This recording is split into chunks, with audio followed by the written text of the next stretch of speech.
On Tour.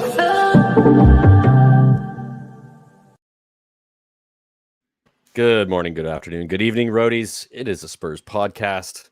I am blessed with Kuva, Sean, and Adam. We got a couple special guests with us today. We're bringing in the big guns, right, Kuva? Good to see you, buddy. How are you? Less of the big. I just mean big ego, Kuva, not physically. The overweight guns are in the house today. That's right. You're going to hold them back, lad. The chubby guns are here. Good here. Thank you. How about yourselves? Yeah, excellent. Thanks for being here, mate. We appreciate you filling in for Bri. Bri's not with us today. He is he's doing his rounds of saying goodbye to everybody back in the UK, so he won't be with us most of the week. But we also have Sean from Spurs Talk Show. Sean, pleasure. First time on the channel, I believe. We've debated on other channels, I think, on a couple of occasions, but first time you've been on ours. So I came on the 7-hour stream. I think that's right. I think I bailed when you got here. I think I was like, I gotta go, guys. This is ridiculous. It's nice to be back. Thanks for having me. Yeah, it's a pleasure. Thanks for filling in as well. It's fantastic. Ads, you look and sound good, buddy. It's nice to see the quality stepped up from you. And how are you? Yeah, it's brilliant to have like good quality at last, even some sort of quality. Because my God, I don't know how we were getting like so many viewers per stream. Like I felt sorry for the viewers having to watch me in my low quality. But like, look, that's all changed now. Now we're coming off the back of a good win, of course. I mean, up and down FC, I think it's fair to say you can call us now. So I'll just hope for a good result tomorrow. But like, we'll have to fight for it. I'd say like 100%. Yeah, it's the FA Cup and it's Middlesbrough and like, I mean, these guys were once playing in the Premier League on a regular basis, so I don't think we should underestimate them, but like they shouldn't underestimate or even overestimate us at the same time. Yeah, it's a couple of teams with similar attributes in where they are in the league and their recent record over the last 5 or 6 games. From a form perspective, it's not consistent, and that's basically Spurs at the moment. Before we get into the Middlesbrough preview, though, we are going to talk a little bit about the game at the weekend. Wonderful performance. Bielsa gets sacked. I'm not going to say that it's Spurs. We have a bit of a tendency to kind of do this, but arguably it was the previous 2 results as well that contributed to this. Sean, I'll start with you. Bielsa gets sacked post this game, are deservedly so. Spurs wide open, absolutely wide open games. Ridiculous how much space we had. How fun was that to watch, though, for us, and how easy was it as well? Yeah, it was definitely one of the easier games to watch of late. It's always nice to get off to a great start. And to see on an individual basis the players that took the opportunity and really grabbed it. Doherty played well. Sessegnon looked like he played well. Harry Winks had a good game. So, all of the... I don't know how much you could take away from the game as a team performance, because you're playing against Leeds that are, so volatile, and you never know which Leeds are going to turn up. So I think you can't... I'm not sure how much you can take away from Tottenham perspective, but just from an individual perspective, the players that we wanted to see have a great game or a big game, they really showed up and took their chances. And so, 2 early goals was... after that, we were kind of putting our feet up in the commentary box on the channel on Irish Hotspur and just enjoying the rest of the game. Yeah, it was enjoyable in that sense. You mentioned something there about not getting too excited about it. Kuva, do we, as a Spurs team, who are serially inconsistent, seemingly this season in particular, what were your thoughts on this performance compared to obviously losing to Burnley, a few days previously, and should we be excited? Yeah, of course we should be excited. I mean, all the things that had been going wrong were going right this time. So yeah, let's get excited. Could have won that sort of 10-4 or something. That would have just been an amazing game. So yeah, the spirits are raised. The wing backs are working. Onward. Double is back on again, isn't it? Yeah, it is, right? I love it. Man, come on. This is great. We got Sean and Kuva on the same show, both very, very positive. So if you're used to ranting and being pissed off on our channel, it's not going to be that kind of show today. It's going to be a happy-go-lucky, buzzy show. So looking forward to it. Very exciting. So we had Sonny. I'll go to you, Ads, on this. We had Sonny and Kane break a massive record in 37 goal contributions now between the two of them together. Beating Lampard and Drogba, like massive amount of goals, fantastic achievement. And then the way they did it, I mean, unbelievable finish, unbelievable pass. What were your thoughts on that? It was fantastic. I mean, it was great to see them break the record. Actually, to be honest, I thought they'd broken the record in the last game, but it turned out they only matched it. But they are officially like best duo in the world, best duo in Premier League history. Like officially now.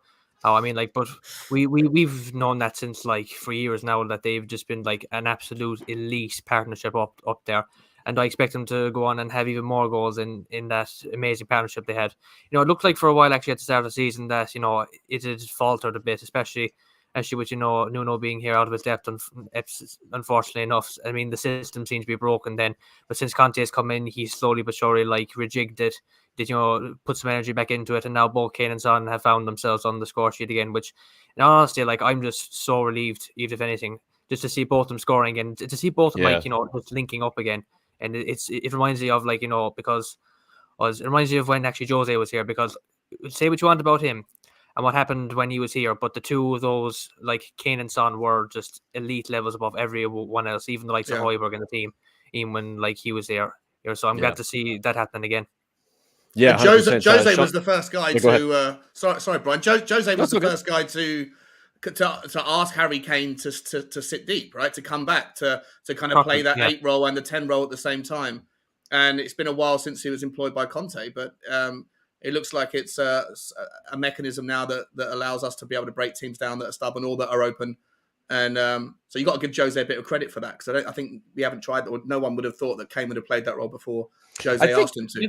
I think it's something to be said about that. Kane, because Kane's come out and said on a number of occasions, particularly I don't know if you guys watched them talking about all the different kits he wore, why he chose a 10. He's a playmaker. He wore the 10 and played it in the 10 position for Spurs, as a kid. So it's not completely, it's not off base for him to do this. What is off base is how fucking good he is at it. Like amazing that pass for Sonny's beautiful, unbelievable, absolute beauty. Like he's better than De Bruyne at De Bruyne's position, and he's a 9. I mean, yeah. It's unbelievable. He's certainly better than Harry Winks as well at a number 8 role as well. That's not hard. That's not hard. Man. Yeah. Poor Winksy. It's funny. It's interesting you mentioned up what Mourinho was able to do there. I think Mourinho did that knowing that he didn't have anything else from a creative perspective, and he's like, "Well, what else have I got? I'm going to have to do this. This is what this is a necessity, unfortunately." And fortunately for us, 37. Kuva, what are your thoughts on that? Did you enjoy that moment? Of course, for the two of them, and seeing them sort of look at each other post game is like my favorite thing. This is like mutual admiration. It sort of put to bed that theory that they've had a bit of a spat, didn't it? That they were celebrating. They really enjoyed that. I'm kind of, when Sean said about Mourinho employing Kane deeper, I mean, I kind of agree, but kind of disagree as well, because he's always had that in his locker, even when he was a youngster. He used to drop deep, and people did take note of it and said, very Teddy Sheringham sort of style player. We saw that with Pochettino as well, when we saw Kane drop deep very, very often there. So get the ball and go. He's just great at it. I think at the time it's because it came the focal point under Mourinho. It was very much Kane and Son. That was our attacking threat. That was all of our attacking threat. Yeah. Necessity again, right?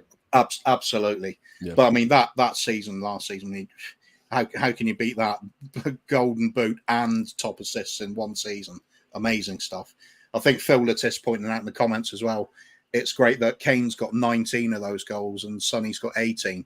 It's very much a partnership, and it's very much the both of them taking each part in those roles. Yeah, nobody's carrying the other, right? It's kind of like, pretty even. Yeah, fantastic stuff. But I mean, it's just so good. At the end of the day, if we win and you look at Sonny's face, how can you not love that smile? It's just a feel-good factor for everybody when he scored a goal and Kane set it up, they're celebrating. All's good in the world. Yeah, it was a joy. It was, a relief that they got over the line as early as they did. They're going to blow it away. I'm imagining that's going to be one of those records that holds for a very, very long time. I mean, you don't even see partnerships these days often. Players are spoken as an individual rather than as the pair that connect a lot. So it's massive.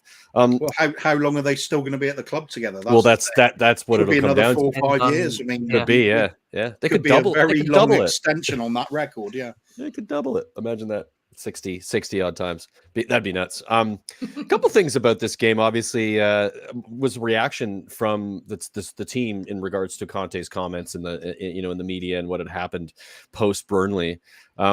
Sean, what were your thoughts? Were you worried going into this game? I had some nerves that the team wasn't going to respond well after what happened in the post Burnley situation. I mean, I've got my thoughts on Conte, his press management. I'm not a fan of it. I don't like it at all.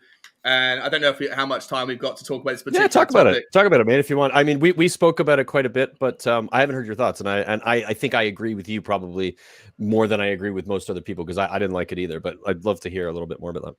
Yeah, I just feel like, if you're on a ship and there's the captain of the ship, right, and you're going around and you're heading towards icebergs, like, I don't want the captain of the ship to act in the same way as the guests on board would act if you graze against an iceberg or if you avoid one. If you manage to avoid a monster iceberg like we did against Manchester City, and the captain is jumping up and cheering and celebrating, and then a couple of days later you graze into a smaller iceberg and everyone's terrified, and you look up and the captain's doing the same thing. Like, I think he's too emotional, he's too volatile. He acts more like a fan with his outbursts, and I just feel like if it was anybody else, there would be a level of, if it was at any other club, there'd be a level of, hang on a minute, bro.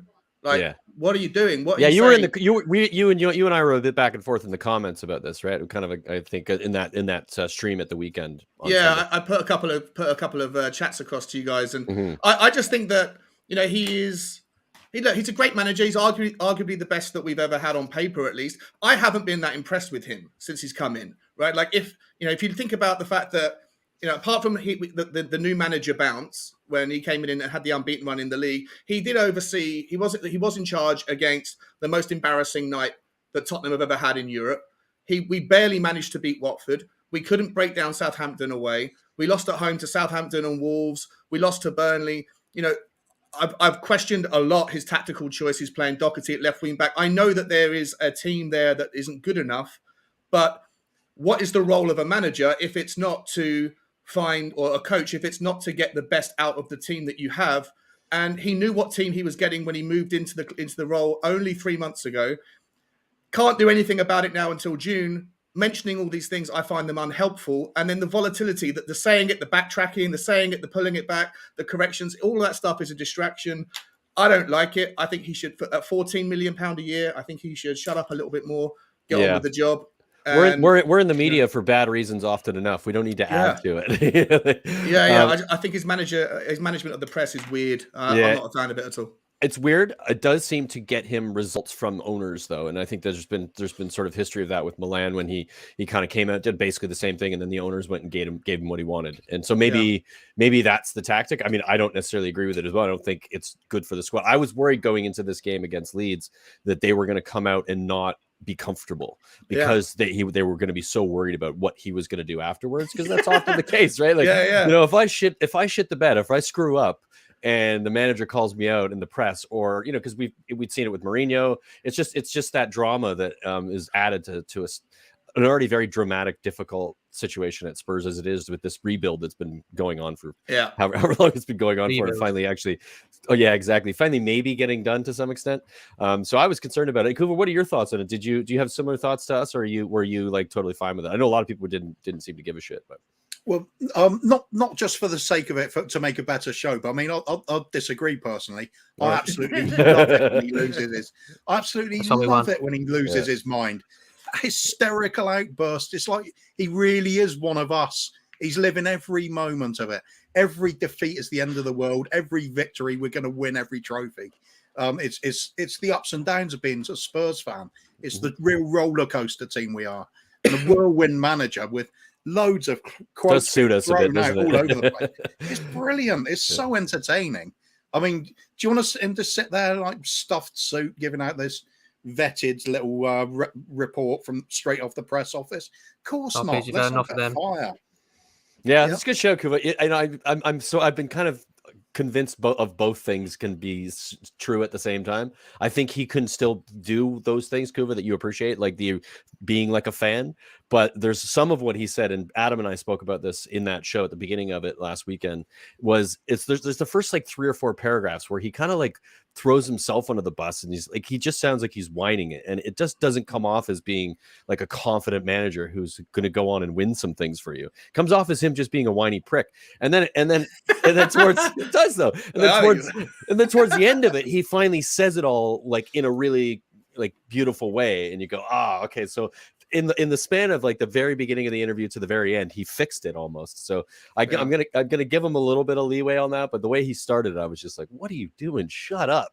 The only thing that he does really well when he's doing his post match things, which Mourinho never did, is like you can praise the individual, but you should criticize the team. He does criticize you never hear him call out individuals and say this was terrible from him, this was shit from him. Whereas Mourinho used to kind of make those kind of points, right? And I think that's a valuable asset, is to not throw anyone under the bus individually.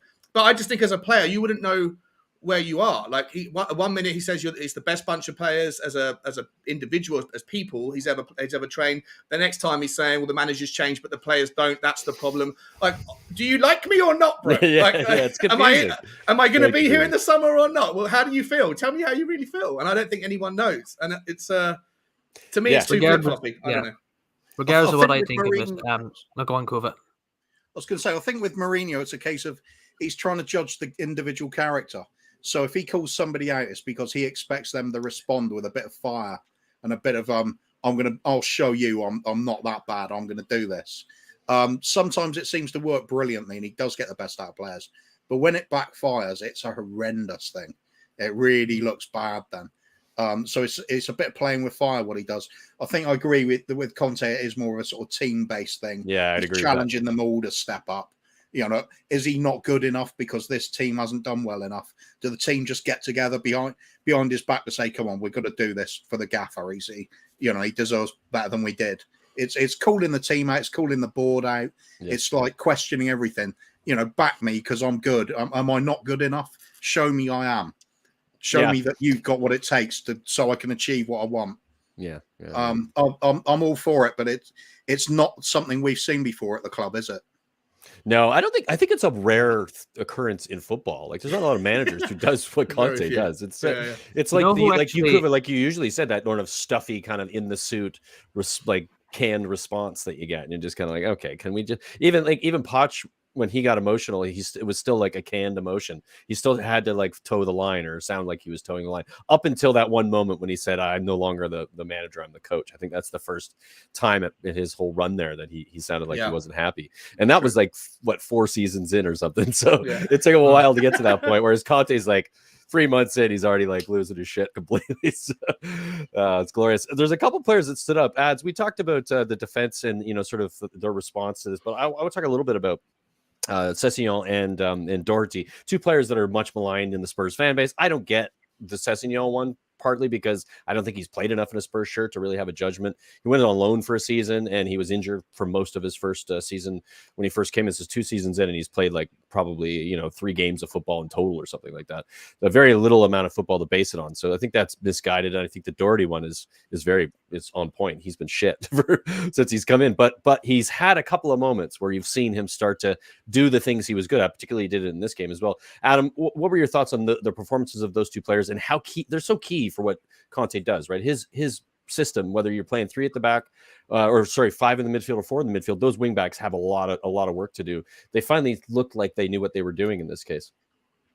Yeah, there's one game where they actually tried to do something right, especially in Doherty's case. I mean, Doherty blew me away with how good he was actually playing. Like we've only ever seen Ian play just below average, but here he was actually playing good. But I never thought I'd say the words Doherty and good in the same sentence. But Sessegnon, I know he's not been in, and I'll get back to Doherty, but I know Sessegnon hasn't been in a Tottenham shirt for a while. He suffered with injuries, so he hasn't had a lot of experience in the system. I get that. But in my opinion, whenever he has played, he's not been that good. If anything, he's been just sloppy. He's been just the definition of bang average to poor. He makes some poor decisions, but he makes some good ones at the same time as well, Or every so often he'd be sliding in and he'd put himself on the line, but then other times he would take a touch and it could go to another player in the freaking box so. And also Sessegnon doesn't want to cross, or at least it seems like he doesn't want to cross as much as Reguilon would. Reguilon would put his heart and soul just to go, like, be there in a position to cross the ball, even if there's like a 1% chance that Kane or whoever is in there might get their heads onto it. Sessegnon, on, like, especially, I don't want to bring up that game, but like the Burnley game, like Royale, he was just stopping, like whenever he was like in a they position both did to it pretty cross. poorly. Like, don't know what was that about, but like the point is in the game where we actually did win. In fact, we gave them an absolute battering. Just a quick reminder. I know both him and Doherty like seemed to know what they were doing, and they actually wanted like to do something right. They were trying anyway.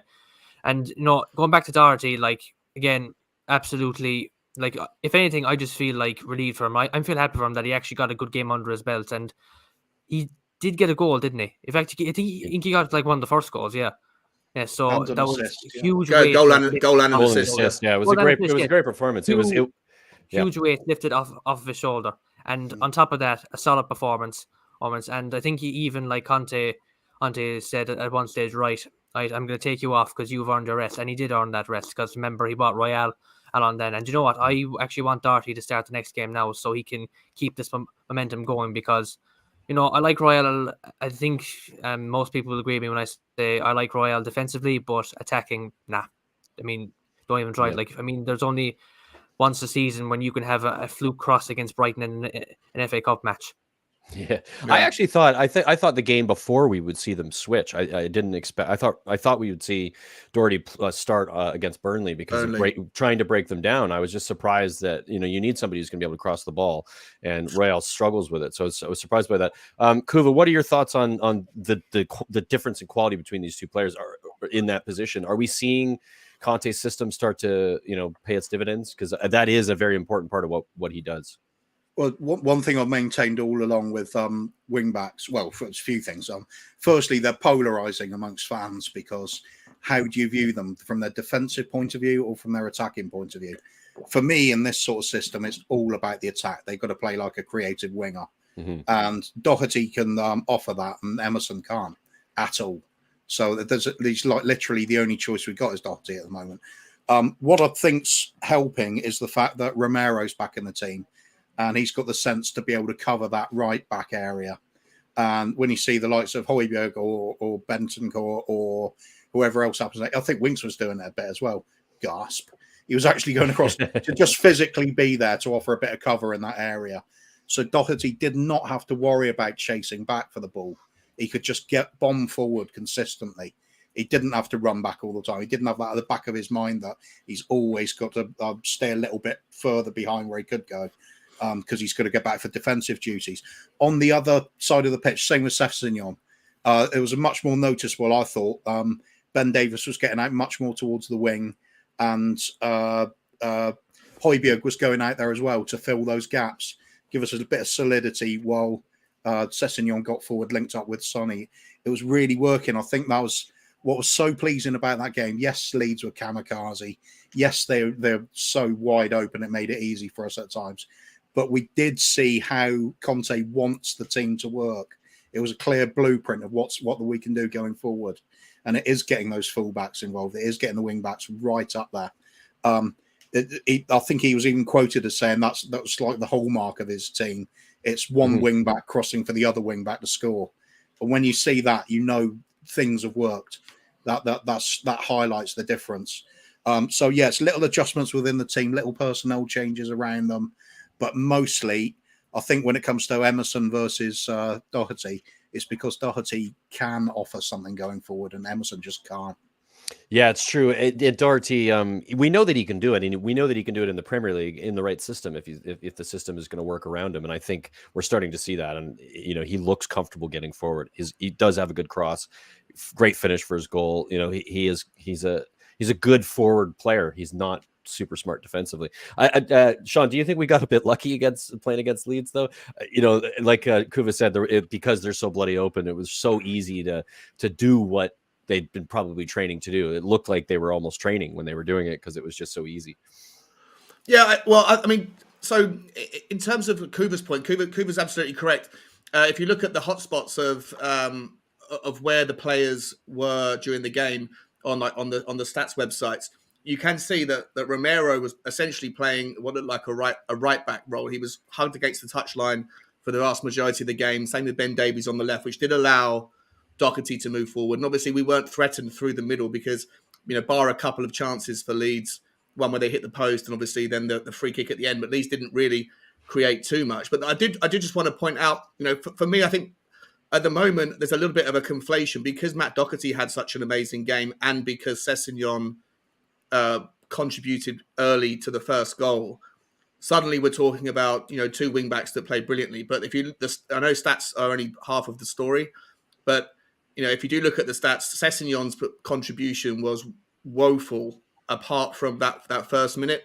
So just to shout some things out, right? He only actually achieved, He only actually made 9 accurate passes during the entire game. Yikes. Right? He only touched the ball 28 times during the entire game. He lost the ball. He lost the ball 6 times. That's a lot. That's a lot in that position. Yeah, he only won 3 of the 8 ground duels that he was in as well. Like apart from that, he was involved in the first goal for the first 10 minutes. Apart from that, he had by far, like Matt Doherty, I think, had something like 75 touches of the ball, right? Plus he created, he had the goal, he had the assist. He also completed every single cross, every long pass or aerial duel that he participated in. He won. He was successful in all of them. So when you compare the two, like Matt Doherty had the superb performance, in no small part aided because, like Kuba said, that you had, Romero there hugging the touchline behind him to support. Yeah. And also Tottenham decided to push their energy towards the right. When we had the ball, it was flowing that way. So you can't blame Sessegnon for not having very many touches if the ball wasn't going that way. But when you look at the stats, when he did touch the ball, he usually either lost it, passed it and unsuccessfully, or got beaten. And so I feel like whilst Doherty, it's right to give him an 8.5, 9 out of 10, or whatever you want to give him, the applaud should go to him. He's had a tough run and he was brilliant. I don't think the same can be said for Sessegnon. I'll give him credit. He did put in a fantastic pass for Doherty to score the opener, but apart from that, he was pretty woeful throughout the game. Well, there you go. I mean, thanks for the data on that. I mean, I love me some data. That it's not surprising that Sessegnon is still struggling in a lot of different ways. I do think that Reguilon is a much better left wing back than Sessegnon is. Sessegnon is going to have to work very hard to try to earn that spot. I think they're just being careful with Reguilon from COVID. He's post-COVID, just trying to make sure he's fit for the remainder of the season, as long as he can stay fit and doesn't get an injury. But I think Sess does the job right now because he's got the attributes of what Reguilon has, as far as his pace, as far as his ability to try to take on players, to try to get crosses in. Just doesn't have the delivery yet. I think there's going to be some development there to get him there if he ever will. But it's nice to know that we have a good player in that position that he can sort of try to learn from, which I think it'll be key to getting him to that level. But yeah, I think Doherty was fantastic. I think Doherty played a good, solid game. Go ahead, Kuba. This is also the trouble with statistics sometimes as well, because I'm not one that either says we don't need statistics or that statistics are really important. They're just a bit of an aid at times. How can you measure some players' runs off the ball? For sure. You can't. I mean, it was the fact that Sessegnon was working so well with Son to push those defenders back on that side that was working so well. My theory with him becoming less and less involved with the game push going on is because Rafinha's such a big threat on that right wing. Yeah. So I think Sess was starting to drop further and further back to help out defensively, because he was one of those few players that did look like he could unpick our defense. And you got to look at who both of them are playing against as well. Like exactly, Rafinha against Ben Davies, you don't want to leave that situation for very long. Yourself. So it's things you have to read into it as well. But yeah, to be sure, you back it up with stats, and when the stats are pretty horrendous with the rest of his play, you've got to say there's a big room for improvement there. But I still think it's promising there. Looks a lot better. I'm a fan of Sessegnon as well. Like, don't get me wrong. I hope he gets his injuries out behind him and can kick on. He's still young, a lot of talent. I just thought it was, if we're comparing the two wing backs, we shouldn't put them both in and say they both had exceptional games. One of them did, the other one didn't, in my opinion. Yeah, I think that's fair. I think he played well considering what he was asked to do, but didn't have an exceptional game. I think that, like, you can easily say that's what we saw. Yeah, I suppose the main thing is you look at it as an attacking unit, and as an attacking unit, we did well. Yeah, Yeah, and I think those positions, whether he had a brilliant performance or not, the way we played with them was what was important. The way they changed the game, or the way they forced the other team to sort of have to sit against us and manage, like you said, Sonny on the one side, and it was effective. It was an effective tactic that Conte said afterwards was like, hey, that it worked. It's starting to see what I'm supposed to see, which I think is incredibly positive. All right, well, that's I think that's, we don't need to go on too much about that game. Like I said, everybody's kind of talked about that. We've got an FA Cup tie tomorrow against Middlesbrough away. This is important one. Yeah, what's that? An important one. It is an important one. That's it. It is very important. Just to talk a little bit about their form recently. Middlesbrough are very similar to us in their consistency.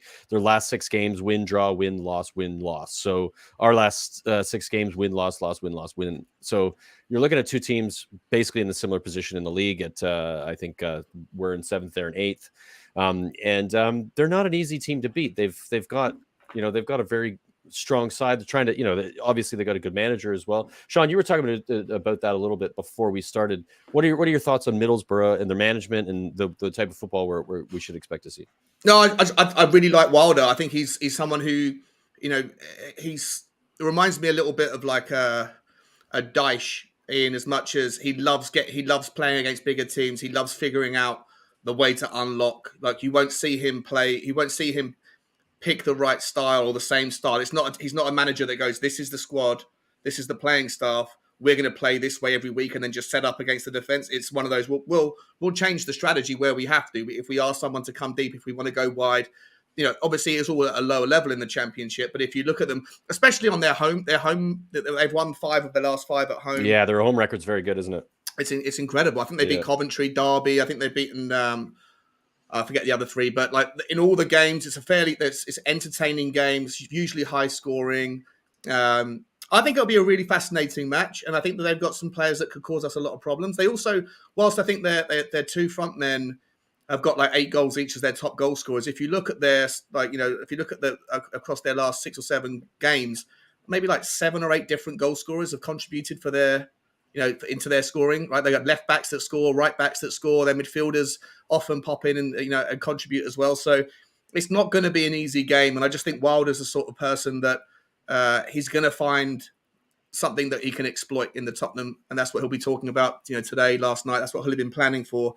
And I just hope they were up for it, because if we're even slightly second best, if we're slightly not up for the game, then it could be a tough evening. So I don't want anyone to think, well, at least in my opinion, I don't want anyone to think it's a walk in the park. We should be able to outbeat them on quality, but I just think it's going to be a little bit tougher than we would expect normally. That's my biggest fear. That is it's with Spurs generally right now. We saw it post Man City going into that Burnley game. I knew, I was like, this is, and I think most Spurs fans felt the same way. It's hard not to. Oh crap, this has got the worst situation written all over it. They're going to come in thinking maybe they're a little bit more comfortable than they should be. Kuva, how are you feeling about it? Do you think this Jekyll and Hyde Spurs side is going to which one is going to show up?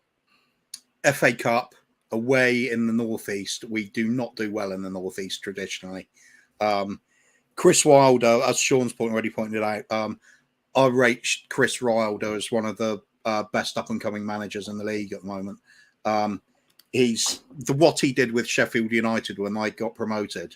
They didn't just stay up. They were playing great football while doing it. It wasn't this sort of blood and thunder, backs to the wall football. They were expansive. They took teams on. What I would say was, from that Sheffield United team, can any of you name any of the players? I can't remember any of them. No, that's the point. That's how good the manager was. He did it with absolute nobodies. Yeah. Now, if he's given time at Middlesbrough, he's going to bring them up. I have no doubt about it whatsoever. Oh, they'll be in the playoffs. They'll make it to the playoffs for sure. I don't think they'll get to I don't think they'll make it to the top 2 spots, but they'll be. They'll be in that playoff. Question is, has he brought them on far enough already for them to be too much for us at home? No, you'd have to say probably not yet, but it's a bit of an unknown quantity because they haven't really been testing themselves too much. What we did see, though, what the positive for me is, although they beat Manchester United and we all had a good laugh at that, and boy, did we laugh. Yeah, The fact was, did we screw ourselves? the fact was Middlesbrough were outplayed for massive chunks of that game, and they got away with murder. Their goal should not have stood. If you Yeah. ask me, it was a strange handball call that. So according I to the rules, don't think we should be too worried. But if it was at home, I wouldn't have any worries at all. But going to the northeast, evening kickoff, cold weather, it's not the greatest place to go. We've already seen at Burnley what happens if the weather's really bad. We certainly don't look good.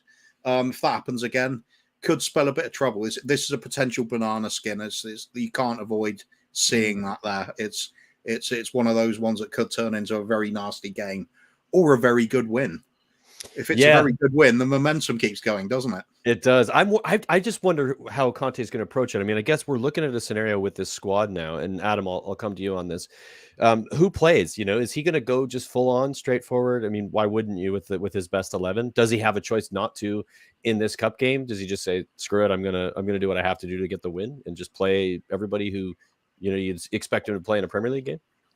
Yeah. I mean, if I was in his place, it's like, and to be honest, like going into a game like this, I don't really envy someone in his place. I would say, to hell with it. This is our last chance to win a trophy this year.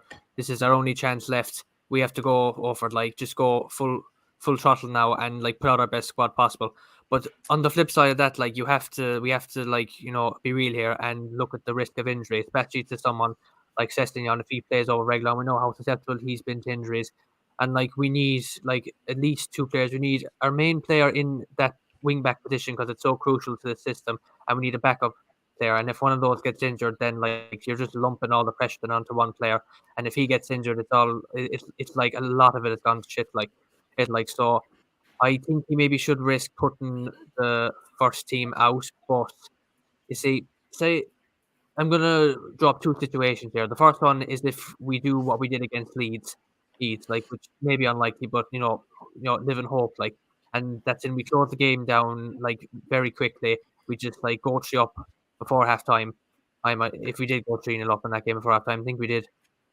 And if that's the case, then for the love of God, as soon as that third goal goes in, bring off some of the first team players and rest them for the Premier League.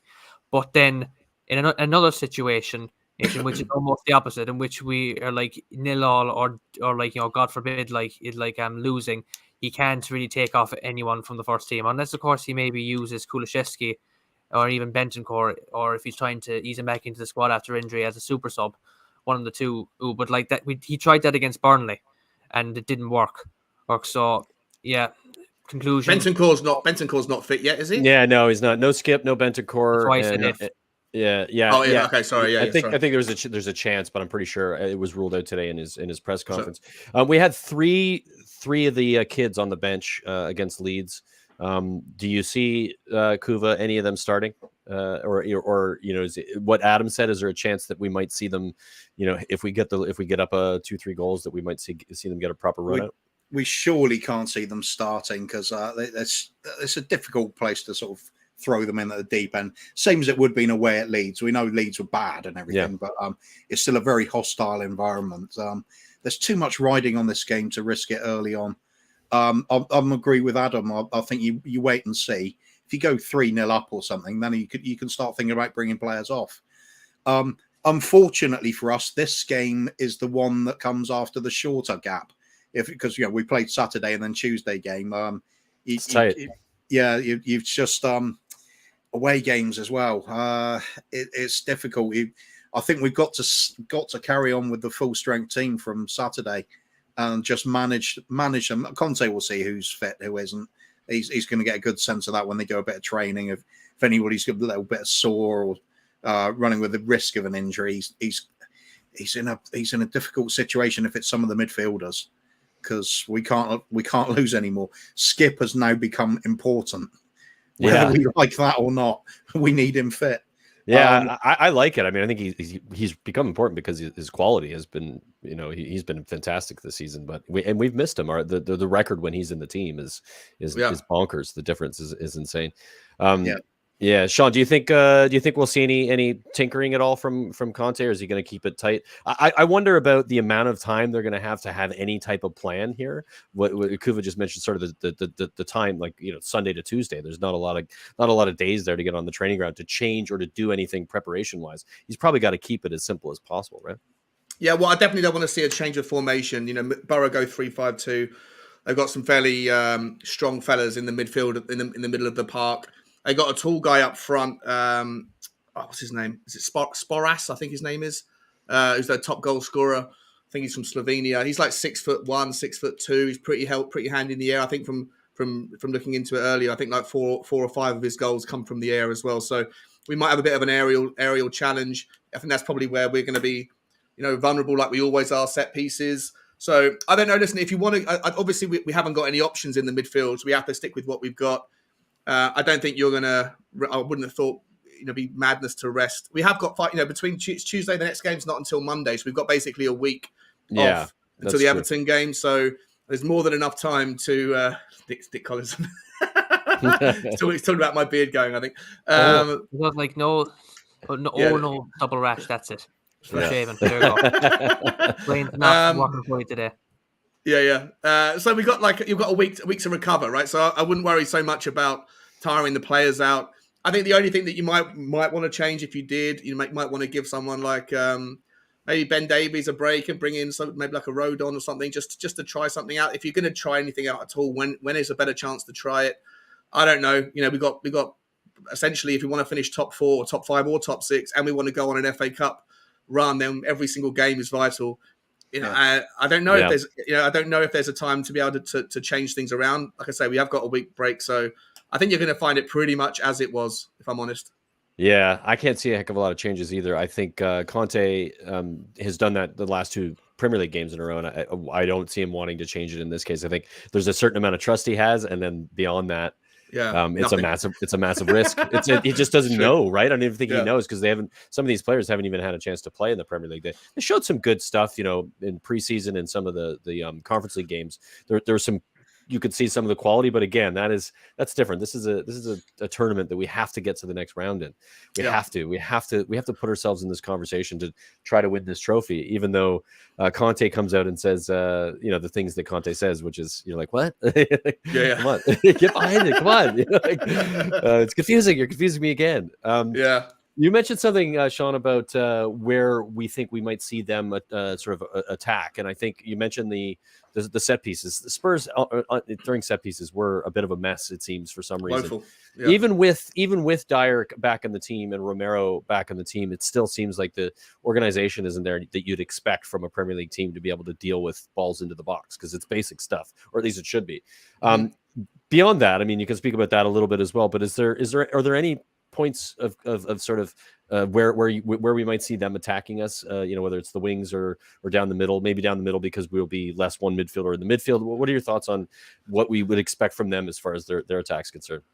Yeah, well, I think like I say, they're a team. I've watched most of their highlights of their last half a dozen games, and like I say, I don't follow them incredibly closely, but I've got a bit of a grasp on their style. And like I say, Wilder's the sort of guy that will change their approach depending on who they're playing against. Like, they played entirely differently against Coventry than they did against Derby, and they won both of the games. So it's difficult to take too much away. You can go, well, I haven't seen them enough to know what they're best at, but they are pretty strong in the air going forward, or at least that one guy, the Slovenian fella, looks like he's pretty handy. And I would imagine, the only Tottenham being vulnerable from crosses, it's usually at the back post, and it usually happens in the second half of the game after we've made substitutions. If you watch, against Burnley, it was only after Royale came off and they brought on. Lucas Moura came on for him, but I think it was Kulusevski that was ended up playing in the right wing back spot for the sort of last half an hour of that game, and we conceded at the back post when Ben Mee snuck in and Romero had 2 men to cover. There was no. It comes across to me like Tottenham go, right, here's who's marking who from the starting 11 against their starting 11.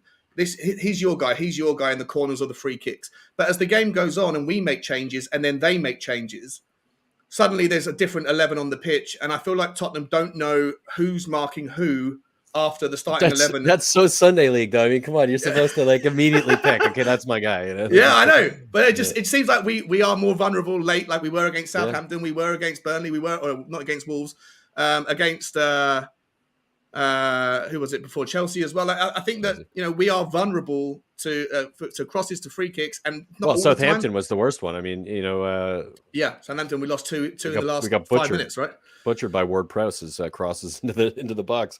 Yeah, they weren't free kicks, but I mean, do you think that's what we'll see from Middlesbrough? Do you think they're going to attack pepper us from the crosses, and hit the back post and see what happens? I mean, but like I say, I don't know too much about them. I'm just going from what I've seen, looking at the highlight reels and kind of reading up on them and stuff. But like I said, Chris Wilder's the sort of guy that will, if he can find a weakness in Tottenham, he will, and that's what he'll play to.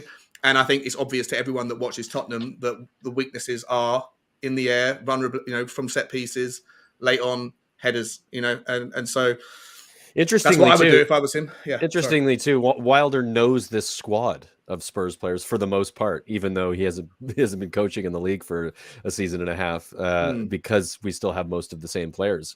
So he has, exactly. He doesn't have to do a ton of homework. He's got to look at a couple of the new guys and maybe some of the wing backs, because they didn't start against him. What are your thoughts, Kuva? Do you think we're going to see them coming at us, with crosses a lot? And how do you see us responding to that?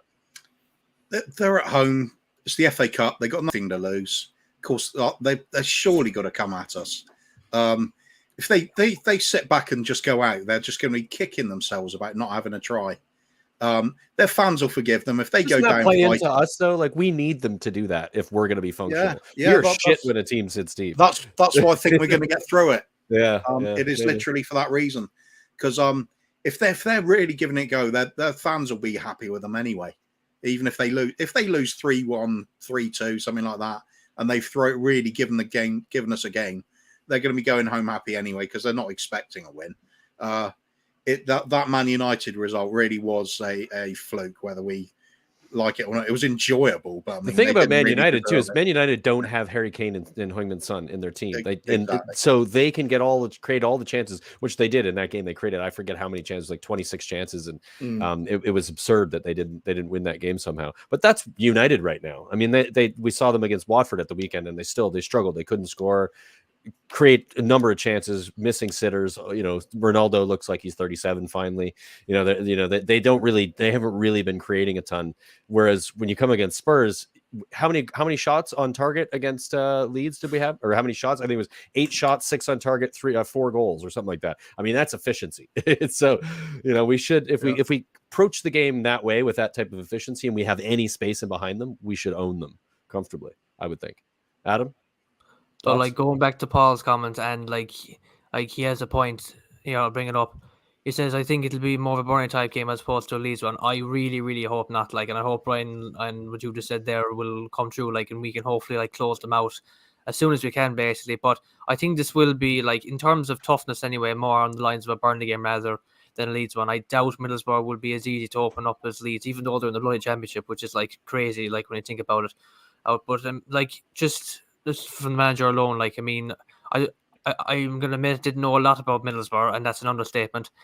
But when I heard that Chris Wilder was their manager, have to admit there was kind of some nervousness going on in the pit of my stomach. But I mean, he's not an invincible. He's certainly no Conte. So I think with the right squad, right players, and hopefully with no injuries as well, we can close them out of it. Yeah, for sure. We got a super chat here. I'm going to pop up ads from Faz Radvar. This is for you, Sean. Yeah. No, I know we're not Sunday League. But it's just something that I witness is, you're sort of seeing eye test. I just think that when we are vulnerable, we're vulnerable late in games generally. And obviously, there's other variables you can factor in of late, the wind, the rain, all those things that make us a little bit more sloppy. But I just think that And I don't. I'm just a speculative suggestion that Yep. when there's a different 11 on the pitch and we've made substitutions and no one's marking one particular guy, why is it? Is it just sloppy? Mate, I'm sure they have just gone, okay, this is your guy, that's your guy when they come on. Could just But I be just feel like legs. Could be legs at that point too. They just be tired true. as well, right? True. I mean, you wouldn't expect it from a Premier League team, but sometimes those things happen. Faz, I just want. Yeah, go ahead. No, I was just going to say thank you. Our marking's really strange at times.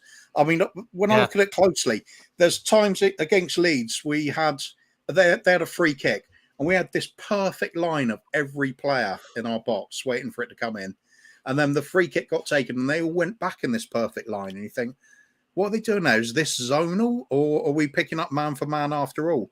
Later on in the game, same sort of free kick, they're definitely going man for man, and then another players have looked marking zonal, and I thought, this is some sort of weird hybrid, or are people just not doing what they're told? I wonder if it depends on the type of free kick, Kuva. Like, where's the free kick from? There must be something to do with that. It's really difficult to follow at times, though. It makes no sense. And then other times you think, that's how you play that. I'm going to keep my eyes on that now that you've mentioned that, because I hadn't noticed. I think that's interesting, especially during the set pieces. Yeah, for sure. Faz, thanks for the super chat, mate. We appreciate it. And anybody who wants to get in their super chats, we'll read your question and present it to the panel. We're not very good at asking for these things, but when somebody posts it, it reminds us. So cheers, Faz, for the support. Man, this game, it's got me a bit nervous in that the system that we don't really know what system we're going to see them play. And if it's remotely close to Burnley, I'm very worried, because Burnley, they didn't sit deep. Now, I think this is something that needs to be talked about here. Burnley, especially in the first half, the first 40 minutes, came at us, and we still didn't have an answer. What they did differently was they actually showed energy and intensity and were ready to play. First to the ball, winning dead ball, winning 50-50 chances. Those types of things Spurs right now haven't done. And this is what you have to do when you go up north and attempt to try to beat a team in the situation that has everything to play for. I'm terrified of that. That makes me really, really nervous, because I think this is going to be more like the Burnley game than it's going to be like the Leeds game. I tend to agree. Yeah. Yeah. So are you concerned, Sean? Does that make you worried about it? Like, I want to get to score predictions soon, but how do you sort of see this going, as far as, is it high scoring? Is it low scoring? Is it tight? Are we going to, what do you think? I think it's going to be much tighter than what I'm seeing a lot of people predicting. Well, first of all, I think with the Burnley game, like the way I saw their setup was, it was almost like the way that Southampton did it when they wrote the template of how to play against us. It's not 100% pressing all the time. In the first half against Burnley, they spent the first 25 minutes on the press, chasing us down, giving us no time. And then there's a little bit in the second half of the first half, they kind of sat back and did more of a containment, obviously for some energy preservation or whatever else. And the same thing happened in the second half. The first 25 minutes, the first 25 minutes they were containing, and the second 25 minutes, the last 25 minutes, they pressed again. And I think it's very smart, because I don't think that Tottenham are paying too much attention to what the other team, if there's a shift in strategy, a shift in focus. Because when they were pressing and we were rushing, we do one thing, and then when they were sitting back, we would do the same thing. And there's a different way that you can play against the press or the containment, depending on who you're playing. And the Burnley game was such a shit show. It didn't look to me like we were paying attention to them shifting their energy from a press to a containment. Do you think that's partly to do with them trying to focus so much on what Conte wants them to do, rather than responding in game? Because sometimes when you're playing in a game and you recognize that, these guys are coming at me, I've got to play the ball faster, rather than, I'm supposed to do this. This is what the coach asked for. I feel like that's kind of the case. I don't know, Kuva, have you noticed that? Have you noticed the sort of this tentativeness from the players when pressed in particular? That's where they struggle with it as well. That there's this, oh crap, I don't have the time and space that I normally need to have to make the pass that I'm expected to play from the manager. Is that something you're noticing as well? For me, it was problematic, very problematic. Yeah, absolutely. I think that's why Bentancur made such a big impact, because he could play out from that press. He was comfortable with just shrugging his man off, sidestepping, playing a control pass. I mean, I've been hypercritical of Højbjerg this season, and that's been a big part of it. I think he's struggled whenever he's been put under pressure. His passing goes to pot. He resorts to sideways and backwards safe options, whereas he used to be much more expansive, especially last season. He was picking out some killer balls. Fortunately, you can see that ability is still there. against Leeds with that beauty of a pass for Kane. That was That was the absolutely best inch pass for a perfect. game like ever. Yeah, So Unreal. good for it. It was running out of pitch for the ball to drop in at that point. It was absolute perfection. So it is still there, but yeah, I think he does struggle under pressure. Skippy seems a little bit better as well. Skip's got a bit more mobility about him, so he can avoid the press in the first place. But Højbjerg struggles. Winks definitely struggles. We've all seen that. He just looks Wink not fragile. as struggle. He spins. Having said that, there was one incident against Leeds as well where Doherty had sold him short in the right back slot, right on the edge of the area, and Winks was strong enough to hold the player off and get the pass away. And I thought, wow, is that actually Winks? Did he do that? Maybe he's working on it. Maybe he's working. He's got it. He's got everything inside of him. He doesn't bring it out enough. That's it. It's That's just like what's so moments, frustrating, isn't it? I think that's Just partially moments of true goodness. based on what we've seen from him previously. I think post injury, that he's never been as confident on the ball, and it comes in that moment when you are pressured, when there's pressure on you and you have to figure out what you're going to do, and you have to think like very, very quickly and have the quality to make that pass. Yeah. And he's so nervous that he spins around and passes it backwards or sideways instead of what we've seen from Bentancur, who's able to just spin, move the ball quickly, and it's that one touch that you just the rotation of the body with the one touch that comes into your feet, and you immediately can spin on it and boom, hit a pass in between the lines. He does that like immediately. Winks as well. Yeah, he immediately did it as soon as he got on the pitch. His first pass for Spurs in his Spurs shirt was that pass out wide when he literally turned his body, shifted it, and boom, put it out wide. He literally did a Harry Kane, didn't he? Yeah, and it's exactly it. And that's what you see good players able to do under pressure. And yeah, I can't wait to see Skip and Bentancur together because that's what we haven't seen yet. That pairing for me is going to be really dynamic and very powerful 100%. And strong. And see, the other thing is, if Skip is playing alongside Bentancur like regularly, then you can use Højbjerg as a super sub. Yeah, and also you can rotate him into both of those positions when they get tired and they need a rest, and that's what a good that's what good depth brings to a team, which we've obviously don't have a ton of it, but that will be nice. And for the tougher games, the Man Cities, the Liverpools, that type of game, Højbjerg's perfect for those. One question I have though, like I know we all as Tottenham fans, probably of the four midfielders, put Harry Winks at the bottom of our list of priority. But I've never heard, and correct me if I'm wrong, I've never heard Conte mention Højbjerg's name, never heard him say anything positive about him, but he quite often refers to Harry Winks as being super reliable, always does a job. So I'm wondering whether or not, when we've got all four of them back, that Harry Winks is higher on the option list than Højbjerg is. I don't think so. In Conte's mind. I think what he likes to say about Winks in the media is beneficial to Winks's ego. Oh yeah, good point. Because he's trying to let him know that he cares about him, or he relies on Højbjerg because he knows he can, or since he doesn't have to say anything. I think that's probably the case.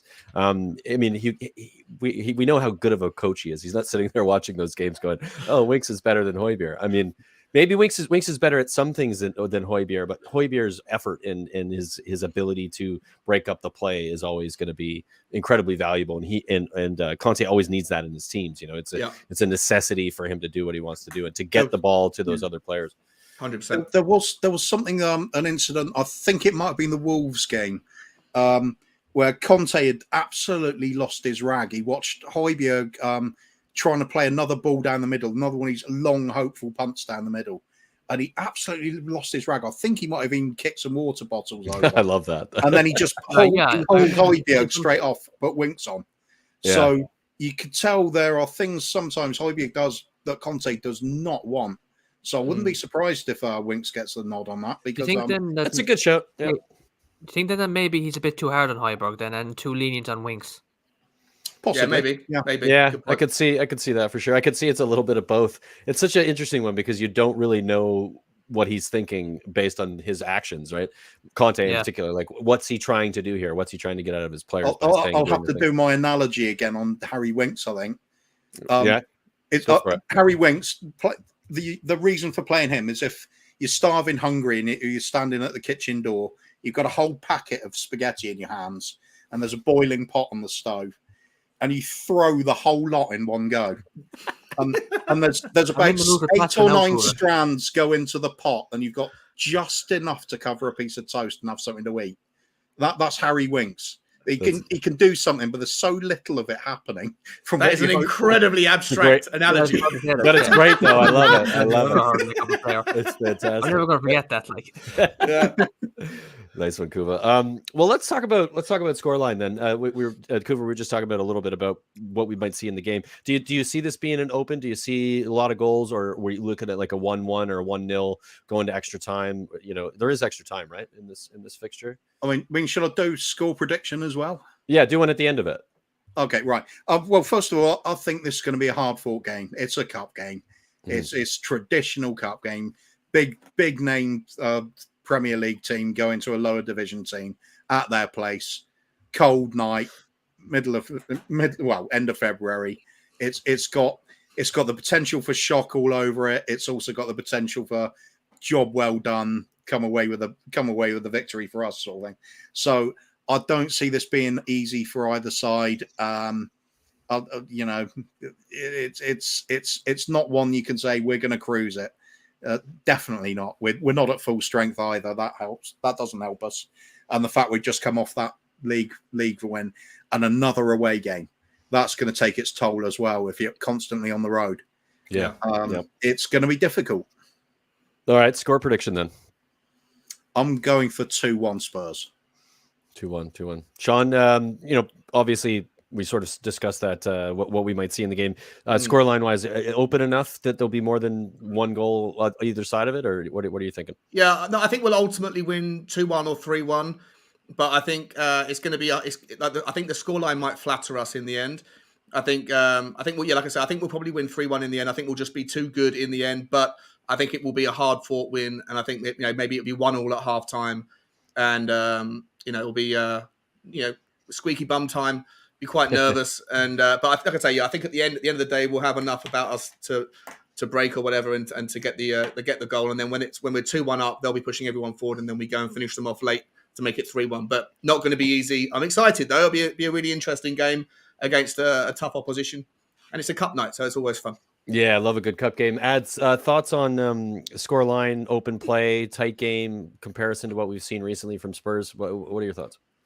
Yeah, I'm a cool on this one. It's not going to be as easy as Leeds. I mean, like we need a miracle really for it to be that easy. But that doesn't mean that we can't like win it. Like, and also this is a must-win game. Like, this is another one of those must-win games. But the problem with that is that we've had a tendency to bottle those type of games this season. And like, we need to get that stupid mentality out of our heads at least for this one game, because there's no second chances. Like, even though there's extra time, there's penalties, we lose the game though. At the end of the day, no second chances, so they need to go all out tomorrow, or just like any way out that gets us a win in. So I mean, score prediction, yeah, same as Kuva, 2-1. We will either edge it out or we'll throw it away. Yeah, I'm even more nervous than all of you guys. I think we're going to probably either win 1-0, and there is extra time, or there is no extra time in this. Do you guys know? I don't actually know. I would have thought there's extra time because of the amount of fixture congestion because of COVID and everything. So. But they had extra time in the final at the weekend. I know that they start it at a certain point depending on what part in the competition. Either way, I think it's gonna be tight. I'm gonna go Spurs are gonna win 1-0, or they're gonna win 2-1 in extra time if there's extra time, because there'll be enough time to score the goals. But I think it's gonna be incredibly tight, and I'm nervous. There's no replays. Any ties that finish in a draw will be settled on the day with a half-hour period of extra time, and if required, a penalty shootout. So there it is. So the extra time. So I could definitely see extra time, and I could see it even getting to penalties. It's got that sort of stressful Spurs day out written all over it. So it really has. Yeah, I'm nervous, but excited. Before we sort of call it a shot, call it a night. I just wanted to quickly remind everybody. You'll see across the screen right now our GoFundMe for our mental health show. It is the last day to donate, so we're trying to get it to 1,000. I think we're at 850 something now. If you're able to donate, fantastic. That'd be wonderful. Hop on over there. I'm going to also put the link in the comments because that is easier than trying to write down what the heck is scrolling across the bottom of the screen. So that's in the comments right now. So if you're able to do that, hop on over there. That'd be fantastic. I did want to thank Kuva. wicked for you coming on today. I know it was last minute. I know are you kind of taking a break? Tell us a little bit about your YouTube story right now. Yeah, I was on Tottenham Tantrum Gold with Dermot and Ben Kaufman and Phil Latesse. Went over doing a couple of shows with Shawnee, and nothing's quite sort of sticking at the moment. So I'm going free. You're freewheeling right now. Yeah, freelance, free balling. Yeah, free ball. Yeah, you're swinging comfortably across the. Absolutely. Just go on shows when I feel like it. So I mean, if it's a show I like, then yeah, definitely I'll hop on straight away. And if I'm not too bothered, I might give it a miss. I don't know. Well, that makes me happy. It means you like us. So Yeah, absolutely. It's a great show. Yeah. Fantastic. Spurs Talk Show, Sean. Tell us a little bit about your channel. If you don't mind sharing a link with me in the private chat, I can post it in the comments as well. But I know I'm putting you on the spot there. I thought you might be prepared, but tell us a little about your channel and so it's a fairly new channel, Brian. It's I've only got 528 subscribers. I only started kind of in December. I'm gonna put it in there. That's a solid number, man. Yeah, it's growing nicely. I don't, it's essentially I started out talking about the financial side of football, and I've got lots of different things lined up as this season draws up with conversations with podcasts with coaches and scouts and agents, those sorts of things. Oh, nice. So I'm really interested in that side of football, and also I do just do game previews, reviews, and we try and keep it lighthearted. I don't really want to get too much into the kind of it's debates, but always I'm a kind of glass half full kind of guy. So I like to, if there's anything negative that's happening in Tottenham, I'd rather play games and things like that rather than getting everyone down and out about whatever's kind of toxic in the conversation. And so you can find me at Spurs Talk Show. Nice. You can also find me on Irish Hotspur. I'm kind of a regular on Irish Hotspur and on Tottenham Tantrum Gold as well. So I'm a bit of a slut as well and a free baller when it goes around. But Spurs Talk Show is my home. Couple of horrors on the show today. It's fantastic. Thanks for being here as well, Sean. Really appreciate it. The link is in the comments, folks. Hop on over there and support them and and subscribe if you haven't already. Thank you both for being here. We like to keep it tight on our podcast, so no 4-hour streams. I know that when we do the pop-ups, those things can go on forever, but that's not me. Brian's not here to carry on. So Ads, if you want to read out the super chat for us. Yeah, just end the show off. We have a great super chat here from Jim Bird, COYS. So thank you very much, man. Regular here as well. And this is one of his first super chats, I think. So thanks a lot for the money as well. So he says, another great stream, guys, and great guests. Absolutely, 100%. And agree with you, man.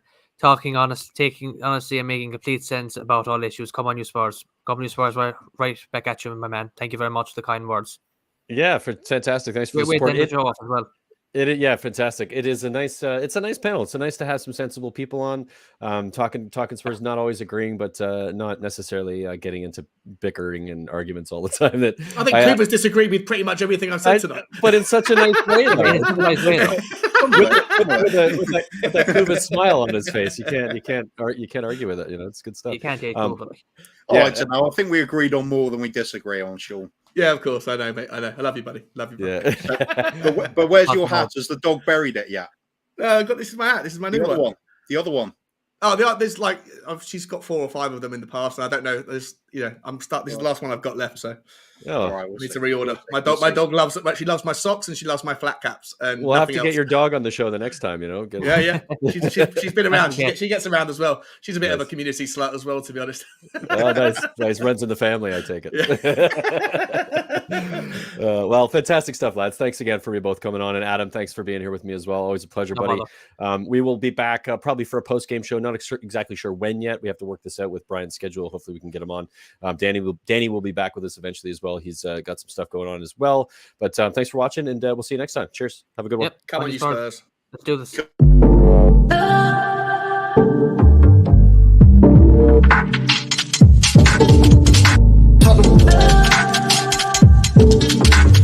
Tottenham On Tour.